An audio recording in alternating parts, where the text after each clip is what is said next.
Welcome to my YouTube channel. Alam ko marami talaga ang makaka-relate sa i-share ko ngayon.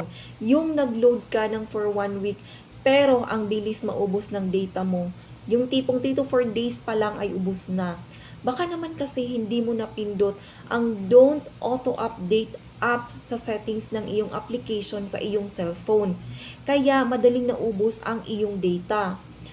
Kaya ngayon, tuturuan kita ng tips kung paano para hindi madaling maubos ang iyong data. Sundan nyo lang ang video na ito ngayon na para meron kang matutunan. Punta po tayo sa ating mga Google Play Store. I-click po natin ang profile picture natin dyan sa taas. At pagkatapos ay scroll up lang po natin at hanapin ang settings. Click po natin ang network preferences o yung data usage for downloads, auto updates.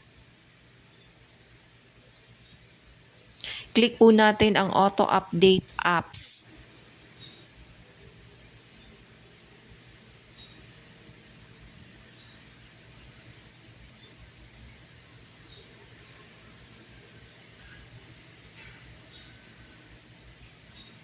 Dito ay piliin natin ang don't auto update apps dahil kapag hindi yan naka-on, automatic na mauubos ang data mo dahil automatic na mag-a-update yung mga apps sa phone mo. Yun lamang po, sana po ay may natutunan at maraming salamat po sa inyong panonood.